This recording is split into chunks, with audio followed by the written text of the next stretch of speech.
I'm going to tell you why I think Gran Turismo 7 has the best graphics right now. Racing games have come a long way since their inception. With the advancements in technology, graphics of racing games have improved significantly, providing a more immersive experience for players. Polyphony Digital has always had a knack in making me ask if their games could be looking closer to reality, and with every release, they outdo themselves and everybody else.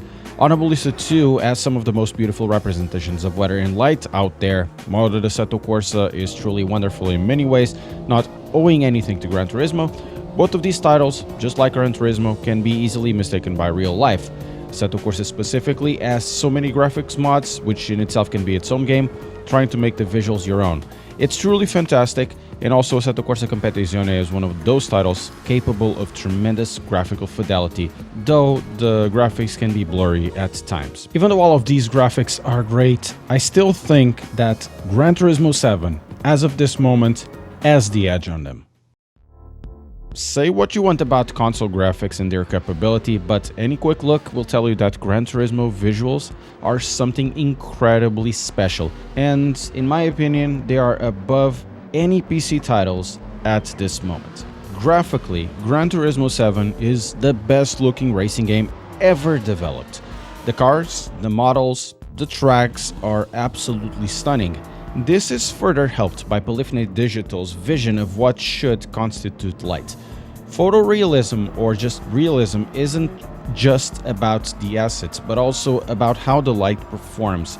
I'm yet to see a title to do it this well and at such great frame rate. We have to remember that Gran Turismo 7 is a cross-generation game, and even at PlayStation 4 hardware, this is capable of realizing extremely convincing graphics, albeit, of course, at a lower level of detail. The addition of ray tracing in the PlayStation 5, available at replays and photo modes, helps to create a really convincing light system as well. Even without it, the graphics inside and out of the cars are extremely well done, as you can see from the footage.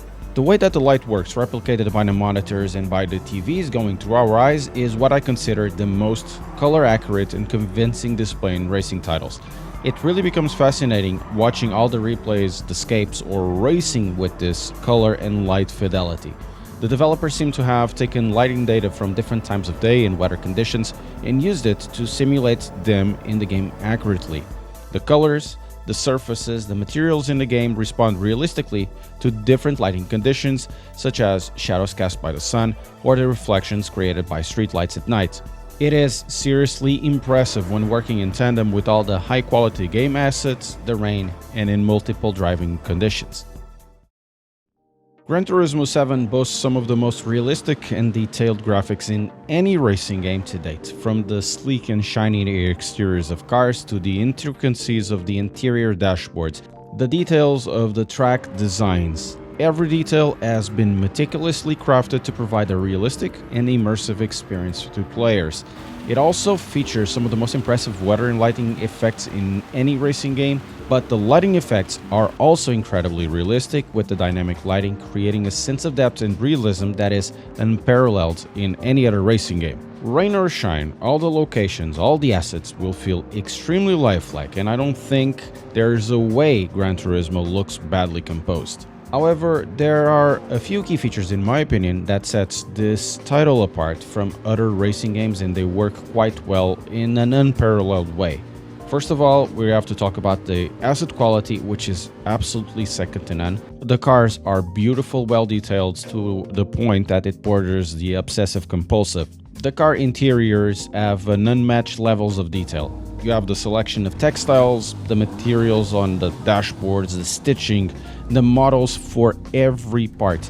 Outside is exactly the same story. All the shapes, the sizes, and the details like brake calipers, headlight shapes, and patterns, they are extremely obsessive compulsive. It has been like this since the jump from Gran Turismo 4 into Gran Turismo 5 with the premium models, but you know what? Going from the PlayStation 3 into the PlayStation 4 and even now to the PlayStation 5, it gave Polyphony Digital a place to create even more details in their models. Looking from the cars from the outside, and this is my opinion, I think that the paint is part of it and it's superbly well done.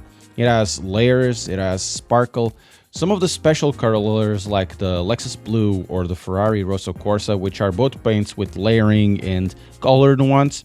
The Ferrari one is bordering almost on the pearlescent in some ways. These look incredibly realistic, and these are just two of the special colors that they have something else.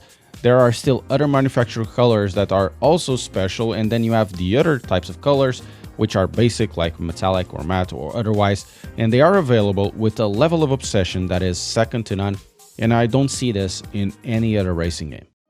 Going towards the tracks, they are done to a level of perfection that puts a lot of other racing games to shame, maybe bar Assetto Corsa Competizione. In this case, I think Kunos does the best representation of racing tracks. The detail is also absolutely phenomenal in real-life tracks. The elevations, the tree coverage, the moving spectators, and background traffic. This is something almost new or almost exclusive to Gran Turismo 7 nowadays. All of this give a sense of immersion that the track is alive, and these details also transfer to the Fantasy original tracks. The revamped older tracks like Trial Mountain or the Grand Valley feel extremely organic because of the way these assets interact with the lighting and also how they sculpt the tracks, and because of it, it can create a truly breathtaking experience. In Grand Valley, you are looking at the distance and it does feel like it is a real road. There is a downside of running in console hardware, and this is something that limits Gran Turismo 7 a lot. In this case, it doesn't have the power to run the ray tracing all the time.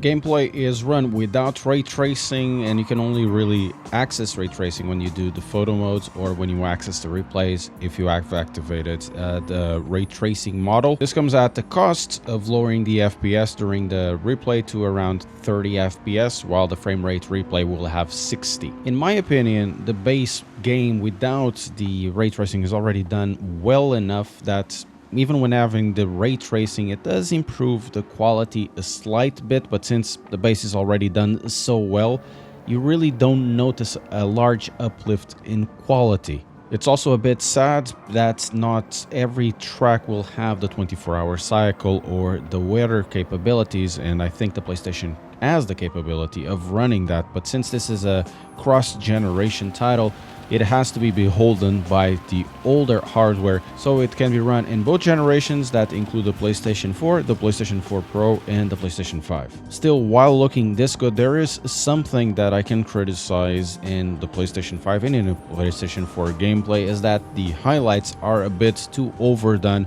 and some of the reflections are way too powerful, especially on the paint of the cars. The graphics, I think they do more than just show coding proficiency for Polyphony Digital. In reality, all of these feats are accomplished to create a buzz and to massage the car nerd muscle that you have in the back of your head. It gets you in awe of what was accomplished for a console, and myself as mainly a PC driver, I want something like this in the PC. These are insane graphics, and the details show an amazing love for car culture and for everything around car culture and racing. All of this shows a quest, a commitment to perfection from Polyphony Digital and Kazunori, and I could see that from Gran Turismo 5 Prologue. You have to remember that Prologue was released 16 years ago. I feel that I'm getting old, and even then, 16 years ago with the PlayStation 3 power, which wasn't that much, that even today could create models that put some of modern iteration of racing games to shame. But even if I gloat that much about Gran Turismo 7, it doesn't hold the exclusivity of beautiful and immersive graphics. When it comes to the best racing games graphics, there's also a few that stand out, like Project Cars 2, Automobilista 2, Assetto Corsa Competizione, and of course, highly modded Assetto Corsa, or even the Forza Horizon series, and probably, maybe in a little bit in the future, when Forza Motorsports is corrected, I think it will be part of this as well. But for me, the title that is graphical king right now is Gran Turismo 7, and I think it will be like that for a while. But what do you think about the graphics in Gran Turismo 7? Let us know in the comments. Don't forget to press like and subscribe, and if you want to be part of the credits in the beginning of the videos, become a member as well.